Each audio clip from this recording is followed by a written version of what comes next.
नमस्कार दोस्तों, आज हम बात करेंगे बराबर गुफाओं की अद्भुत खूबसूरती के बारे में। अगर आप घूमने के शौकीन हैं तो कीजिए बिहार के बराबर गुफाओं की सैर।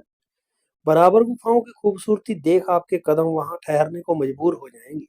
भारत में घूमने लायक एक से बढ़कर एक ऐसी जगह हैं जो अपनी खूबसूरती से लोगों का मन मोह लेती है।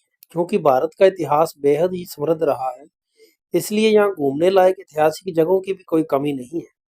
चाहे ऐतिहासिक इमारतें हों, महल, किले, मंदिर या गुफाएं ही क्यों ना हो, यहाँ एक से एक प्राचीन गुफाएं हैं जिनका इतिहास हजारों साल पुराना है। इन गुफाओं में आकर आपको ऐसा लगेगा जैसे किसी और दुनिया में आ गए हो। इन जगहों पर बड़ी संख्या में लोग घूमने के लिए आते हैं, क्योंकि यहाँ भारत के प्राचीन इतिहास को बिल्कुल करीब से देखने का मौका मिलता है। अगर आप इतिहास में दिलचस्पी रखते हैं तो देश में मौजूद प्राचीन गुफाओं की सैर जरूर करनी चाहिए। तो बिना देर किए चलिए चलते हैं बिहार में स्थित बराबर गुफा की सैर करने के लिए। फटाफट चैनल को सब्सक्राइब कर लीजिए और वीडियो को लाइक कर लीजिए। बराबर की गुफाएं बिहार की महत्वपूर्ण विरासतों में से एक है। यह भारत के बिहार राज्य के जहानाबाद जिले में गया से 24 किलोमीटर की दूरी पर स्थित गुफाएं हैं और ग्रेनाइट चट्टानों को काट करके इन्हें बनाया गया है। बराबर गुफाएं चार मुख्य गुफाओं का एक समूह है जो बराबर पहाड़ियों पर स्थित हैं। चट्टानों को काटकर बनाई गई यह प्राचीन गुफा हमें सीधे मौर्य वंश के काल में ले जाती है। वैसे तो यहाँ की लगभग सारी गुफाएं बौद्धिक गुफाएं हैं, पर आप यहाँ जैन और हिंदू धर्म से भी जुड़ी कई मूर्तियां देख सकते हैं। बराबर पहाड़ी पर मुख्यतः चार गुफाएं हैं: लोमस ऋषि गुफा, सुदामा गुफा, कर्ण चौपर और विश्व जोपरी। यहाँ बनी सारी गुफाओं को विशाल ग्रेनाइट चट्टानों को काटकर बनाया गया है। जब आप इन गुफाओं की दीवारों पर हाथ फेरते हैं तो लगता है जैसे उन्हें कल ही पॉलिश किया गया हो। यह पॉलिश एकदम नई सी लगती है। इसे देखकर आपके लिए यह मानना कि ये गुफाएं 2400 साल पुरानी हैं थोड़ा मुश्किल सा हो जाता है। जब आप इन गुफाओं की दीवारों पर हाथ फेरते हैं तो लगता है जैसे उन्हें कल ही पॉलिश किया गया हो। ये गुफाएं 2400 साल पुरानी हैं, ऐसा मानना थोड़ा मुश्किल सा हो जाता है। जब आप इन गुफाओं के गोलाकार चैत्य भाग को देखते हैं तो आप इसी सोच में पड़ जाते हैं कि इन गुफाओं के कारीगरों ने इतनी बड़ी चट्टान को काटकर उसे तराश कर इतना अच्छा और सुंदर गुंबद न जाने कैसे बनाया होगा। बराबर गुफाओं की कुछ दिलचस्प बातें।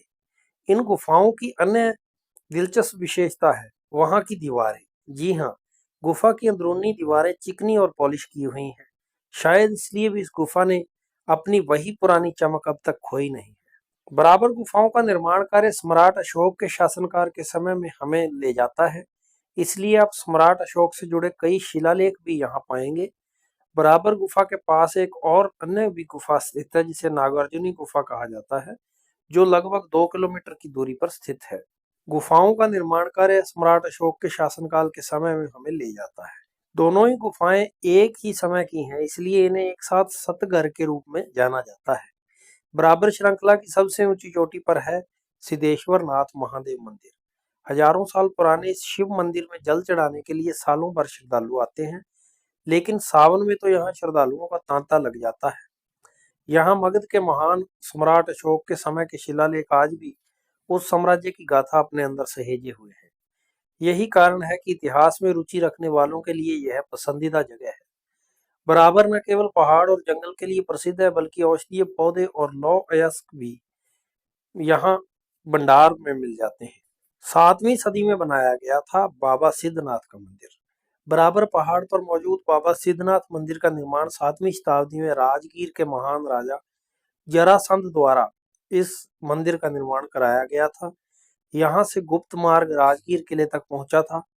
इस रास्ते से राजा पूजा अर्चना करने के लिए मंदिर में आते थे। पहाड़ी के नीचे विशाल जलाशय पातालगंगा में स्नान कर मंदिर में पूजा अर्चना की जाती थी। तो आप यहाँ पर कैसे पहुंच सकते हैं? बराबर गुफाओं की सैर करने के लिए पटना से सड़क के जरिए यहाँ 3 से 4 घंटे में आप पहुंच सकते हैं। पटना गया राष्ट्रीय राजमार्ग संख्या 83 से होते हुए मखदुमपुर में जमुना नदी के पुल को पार करने पर पूर्व की ओर सड़क जाती है, जो सीधे पर्यटक स्थल पर बराबर तक पहुंचती है। ट्रेन से आने वाले लोग बराबर हाल्ट पर उतरकर सवारी गाड़ी के माध्यम से भी यहाँ पहुंच सकते हैं। तो दोस्तों, आज की वीडियो में इतना ही। ये वीडियो आपको कैसी लगी हमें कमेंट करके ज़रूर बताएं। अगर हमारे वीडियोस आपको पसंद आ रहे हैं और आप चैनल पर नए हैं तो हमारे चैनल को आप सब्सक्राइब करके बेल वाला आइकन जरूर दबाइए। तो फिर से मिलेंगे आपको एक नई वीडियो में एक नए टॉपिक के साथ। तब तक के लिए नमस्कार।